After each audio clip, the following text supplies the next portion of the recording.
မင်္ဂလာပါရှင်ဒီနေ့မှာတော့စိတ်ရင်းရိုင်ခြင်းတွေ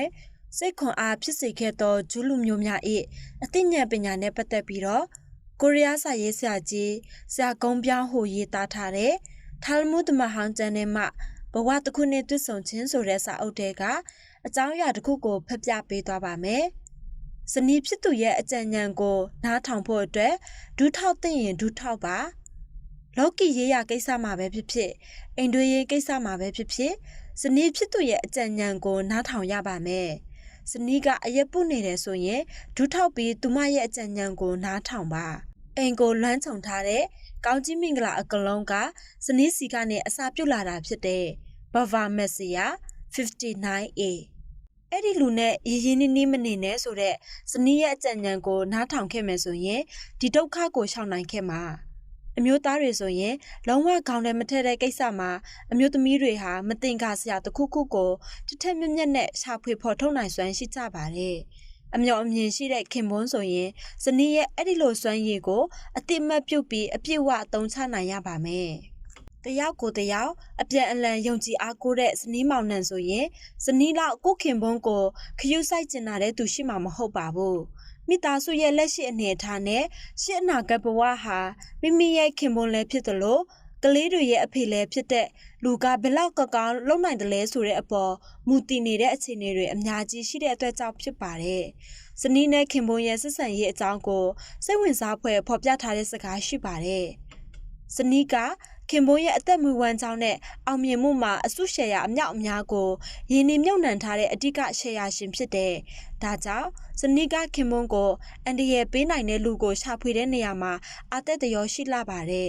ဒီလိုဇနီးမျိုးဟာကဘာပေါ်မှာလူတိုင်းထက်ခင်ပွန်းကိုကာကွယ်စောင့်ရှောက်တဲ့နေရာမှာခွန်အားအကြီးကြီးဖြစ်စေနိုင်ပါတယ်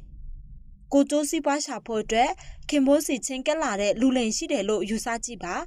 လူတွေအပေါ်အယုံလွယ်တဲ့ခင်ပွန်းဆိုရင်အဲ့ဒီလိုလူလိန်စီမှာအလိန်ခံရနိုင်ခြင်းမြင့်မားပါတယ်။ဒါပေမဲ့ဇနီးကအဲ့ဒီလူကလူလိန်ဆိုတဲ့မတင်ကားဖွဲ့အရေးအယောင်ကိုထွင်းဖောက်မြင်နိုင်တဲ့အခြေအနေကများပါတယ်။အမျိုးသမီးတွေပိုင်ဆိုင်ထားကြတဲ့တမှုထူးခြားတဲ့အာယုံခံစားမှုလည်းဖြစ်သလိုအလိုလိုတိစိတ်ရဲ့ကျေးဇူးကြောင့်ပါ။ဇနီးမောင်နှံဆက်ဆံရေးကလည်းအမြဲတမ်းစူးစမ်းအားထုတ်ရတယ်။အနီးပတ်ဝန်းကျင်မှာရုပ်ဝတ္ထုပိုင်ဆိုင်ရာကြီးကြီးမားမားပြည့်စုံကြွယ်ဝနေပေမဲ့လည်းအိမ်ထောင်ရေးအဆင်မပြေတဲ့လူတွေရှိပါတယ်။ဇနီးမောင်နှံဆက်ဆံရေးဆိုတာအပြင်လူနားမလည်နိုင်တဲ့အစိတ်အပိုင်းတွေမနှဲလာတဲ့အတွက်ကြောင့်တတရလူနေရာကနေသုံးသက်ဆုံးဖြတ်ဖို့ဆိုတာမလွယ်ကူပါဘူး။ဒါပေမဲ့ဇနီးမောင်နှံဆက်ဆံရေးကလည်းအခြေခံအားဖြင့်လူတွေပုံမှန်ပြောဆိုဆက်ဆံနေရတဲ့လူမှုဆက်ဆံရေးနဲ့ကြီးကြီးမားမားကွာခြားနေတာမရှိပါဘူး။တယောက်နဲ့တယောက်ငြင်းမြန်ခိုင်မာတဲ့ယုံကြည်အားကိုးမှုရှိရမှာဖြစ်သလိုတာဝန်ပြေဝယူနိုင်တဲ့အရေးချင်းလည်းရှိရပါမယ်။အဲ့ဒါအပြင်တမတ်အတိုင်းတာထက်ပိုတဲ့အပြန်အလှန်စကားပြောဆိုဆက်သွယ်မှုလည်းရှိရပါမယ်။ဒီလိုအရာတွေကိုပိုပြီးတော့တောင်လိုအပ်နေတဲ့ဆက်ဆံရေးဖြစ်ပါတယ်။လုပ်ငန်းခွင်မှာလည်းအထက်လူကြီးကကိုတာဝန်ယူထားတဲ့အခန်းကဏ္ဍကိုတာဝန်ကျေပွန်စွာမလုပ်နိုင်ပဲအလုပ်နဲ့ကိုရေးကိုတာကိုမခွဲခြားနိုင်ရင်ယုံကြည်အားကိုးမှုဆုံးရှုံးသွားပါလိမ့်မယ်။ယုံကြည်အားကိုးမှုဆုံးရှုံးသွားရင်ဘာစကားကိုပဲပြောလက်အောက်ဝန်ထမ်းတွေရဲ့ကိုချင်းစာနားလည်မှုကိုရရှိဖို့ခက်ခဲသွားပါပြီ။ဇနီးမောင်နှံဆက်ဆံရေးကလည်းအလားတူပဲဖြစ်ပါတယ်။လူမှုဆက်ဆံရေးမှာအပြန်အလှန်စကားပြောဆိုမှုမရှိရင်နားလည်မှုလွဲတာတွေဖြစ်လာပါတယ်။တစ်ဖက်သက်ဆန်တဲ့အမိတ်ညွန်ကြားချက်တွေနဲ့အသားကျနေတဲ့အထက်လူကြီးနဲ့လက်အောက်ဝန်ထမ်းကြားမှာ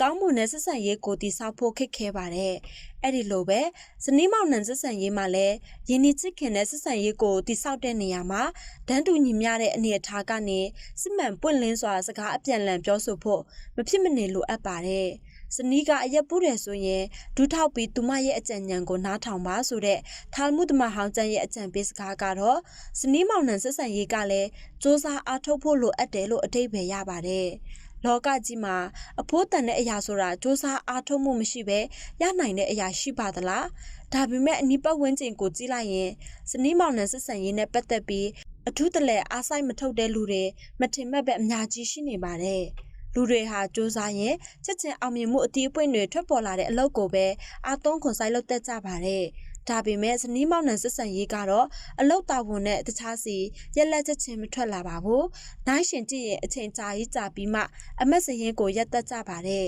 ။ အမျှော်မြင်ရှိတဲ့လူကရေတူရက်လက်နဲ့ရေရှည်ရက်လက်နှစ်ခုစလုံးကိုစိတ်ထဲမှာမှတ်ထားပါတယ်အမျှော်အမြင်ရှိတဲ့ခင်ပွန်းကကျိုးကျိုးဆဆအလလုံးနေရင်ကနေတော့အပြုတ်တဘောဆောင်တဲ့အကျိုးသက်ရောက်မှုကိုရေရှည်ပေးစွမ်းနိုင်ဖို့တင့်တော်ကိုက်ညီတဲ့အချိန်နဲ့စွမ်းအိမ်ကိုရင်းနှီးမြှုပ်နှံလေးရှိပါတယ်အလုံးများလို့အာယုံဆိုင်ဖို့အချိန်ပိုမရှိဘူးဆိုတဲ့စကားကရိုးသားစစ်မှန်တဲ့ဖော်ပြချက်မဟုတ်ဘူးလို့ထင်ပါတယ်ဇနီးမောင်နှံဆက်ဆံရေးဆိုတာအဖိုးတန်အချိန်ကိုရင်းနှီးပေးဆက်ရလောက်တဲ့အထိပထမနေရာမှာဦးစားပေးမခံရဘူးဆိုတဲ့စကားကတော့ပို့ပြီးပွင့်လင်းတဲ့စကားဖြစ်ပါလိမ့်မယ်ခင်ပွန်းကဇနီးရဲ့အကြံဉာဏ်ကိုမဖြစ်မနေနားထောင်စရာအကြောင်းမရှိပါဘူးဇနီးတိုင်းမှာအမျှော်အမြင်နဲ့ပြည့်စုံတဲ့အကြံဉာဏ်ကိုပေးနိုင်တဲ့အရေးအချင်းမျိုးအဲ့ဒီလိုအနေအထားမျိုးရှိနေတာမဟုတ်တဲ့အတွက်ကြောင့်ဖြစ်ပါတယ်ဒါပေမဲ့အရေးကြီးတဲ့ဆုံးဖြတ်ချက်ကိုချတဲ့အခါအဖွဲမျိုးစုံကနေထင်မြင်ချက်ကိုနားထောင်တယ်လို့မျိုးဇနီးရဲ့ထင်မြင်ချက်ကိုလည်းနားထောင်ရပါမယ်အမျှော်အမြင်နဲ့ပြည့်စုံတဲ့လူဟာဆုံးဖြတ်ချက်တစ်ခုကိုချတဲ့အခါတမက်လူတစ်ယောက်တည်းရဲ့အကြံဉာဏ်ကိုမမိခိုပါဘူးလူအမျိုးမျိုးစီကနေထင်မြင်ချက်ကိုနားထောင်ခြင်းဖြင့်ဆုံးဖြတ်ချက်ရဲ့တိကျမှန်ကန်မှုအတိုင်းအတာကိုမြင့်တင်ဖို့လုပ်တတ်ကြပါတယ်အဲ့ဒီလိုပဲမိသားစုအတွက်တက်ညီလက်ညီမောင်တထမ်းမဲ့တရွက်ရုန်းကန်နေတဲ့လှုပ်ဖော်ကင်ဖက်လည်းဖြစ်တယ်လို့ကိုဖက်ဒေါ်တာအစ်စ်လည်းဖြစ်တဲ့ဇနီးရဲ့ထင်မြင်ချက်ကိုလည်းနားထောင်ရပါမယ်ထာလ်မုဒ်ဓမ္မဟောင်းကျမ်းကဇနီးရဲ့ကြံဉာဏ်ကိုနားထောင်ဖို့တိုက်တွန်းရတဲ့အခြေခံအကြောင်းရင်းရှိပါတယ်အမျိုးသမီးတွေရဲ့ပင်ကိုထူးခြားချက်ကအမျှော်အမြင်နဲ့ပြည့်စုံတဲ့ဆုံးဖြတ်ချက်ကိုချနိုင်အောင်ကူညီနိုင်တဲ့အတွက်ကြောင့်ပဲဖြစ်ပါတယ်အမျိုးသမီးတွေဟာအမျိုးသားတွေနဲ့ရှင်လိုက်ရင်လူကိုပဲဖြစ်ဖြစ်အရာဝတ္ထုကိုပဲဖြစ်ဖြစ်အသွင်ကျကျအနုစိတ်จิตတတဲ့ဂုဏ်ချက်ကိုပိုင်ဆိုင်ထားကြပါတယ်။ထာမုဒ္ဒမဟောင်းကျမ်းကအမျိုးသမီးတွေရဲ့ထူးချွန်ထက်မြက်တဲ့ခွဲခြားသိမြင်နိုင်စွမ်းကိုမွေးရပါအရေးချင်းအဖြစ်ယူဆထားပါတယ်။အမျိုးသမီးကအမျိုးသားတဲ့လူစင်းအကြောင်းကိုပုံမြင်မြန်သိတယ်။ဘေရာခိုထမ်းပြီးလို့တောင်ပြောထားပါတယ်။ဒါဟာအတွေ့အကြုံဘ ഹു တုတနဲ့လည်းကိုက်ညီနေပါတယ်။လူတစ်ယောက်ကိုဇနီးမောင်နှံနှစ်ယောက်အတူတူတွေ့ဆုံကြတဲ့အခါအမျိုးသားတွေကအဲ့ဒီလူရဲ့အသေးစိတ်အစိတ်အပိုင်းတွေအထိရိတ်စားမိတဲ့အခြေအနေကတိတ်မများလာပါဘူး။ဒါပေမဲ့ဇနီးကတော့အနေအထားကနေပဲဖြစ်ဖြစ်စကားတခွန်းကနေပဲဖြစ်ဖြစ်အဲ့ဒီလူရဲ့ထူးခြားချက်နဲ့အတွင်းစိတ်ကိုထူဖောက်သိရှိနိုင်စွမ်းရှိပါတယ်။ထာလ်မုဒ်ဓမ္မဟောင်းကျမ်းဟာအမျိုးသမီးတွေရဲ့ဒီလိုအရေးအချင်းနဲ့ပတ်သက်ပြီးဒီလိုပြောပြထားပါတယ်။ဖျားတခင်ကအမျိုးသားတဲ့အမျိုးသမီးစီနားလည်နိုင်စွမ်းနဲ့ခွဲခြားသိမြင်နိုင်စွမ်းကိုအများကြီးပို့ပေးသနာခဲ့တယ်။နီဒါ 45Bတေချာပေါအမျိုးသမီးတွေဟာအမျိုးသားတွေထက်နေရာတိုင်းမှာပုံမထူးချွန်ထက်မြက်နေတာတော့မဟုတ်ပါဘူးအမျိုးသားတွေနဲ့ရှင်လိုက်ရင်ချုံမြင်တဲ့အနေအထားတဲ့အလွယ်တကူစီးမျောပါသွားတတ်တဲ့အမျိုးသမီးတွေဟာအလင်းအညာဖြစ်ရက်တွေနဲ့ပါဝင်ပတ်သက်နေတာတွေမကြရှိတတ်ပါတယ်နောက်ပြီးချစ်မိသွားပြီဆိုရင်အမျိုးသမီးတွေရဲ့တမှုထူးခြားတဲ့ကြိုးကြောင်းဆင်ချင်နိုင်စွမ်းအသက်မဝင်တော့ပါဘူးတစ်ဖက်အမျိုးသားကမိမိကိုအမှန်တကယ်ချစ်နေတာလားချစ်ဟန်ဆောင်နေတာလားဆိုတာကိုခွဲခြားနိုင်တဲ့စွမ်းရည်ဟာအနည်းနဲ့အများကျဆင်းသွားပါတယ်။ဒါကြောင့်ပညာတတ်အမျိုးသမီးတော်အချစ်နဲ့ပတ်သက်လာရင်အတိတ်ပဲမရှိတဲ့ဆုံးဖြတ်ချက်ချမိပြီးတော့အကျိုးမဲ့တဲ့လမ်းကြောင်းထဲဝင်ရောက်ရှောက်လန်းသွားတဲ့ကိစ္စတွေဖြစ်ပေါ်လာပါတယ်။ဘယ်လိုပဲဖြစ်ဖြစ်အမျိုးသမီးတွေရဲ့ကြိုးကြောင်းဆင်ချင်နိုင်စွမ်းဟာအချစ်နဲ့မသက်ဆိုင်တဲ့နေရာမှာတော့မျက်စိချင်းမသက်တောက်ပလင်းလဲတဲ့အရေးအချင်းကိုထုတ်ဖော်နိုင်တယ်ဆိုတဲ့အချက်ကိုမမေ့သင့်ပါဘူး။နားဆင်ပေးလို့ကျေးဇူးထူးတင်ရှိပါတယ်ရှင်။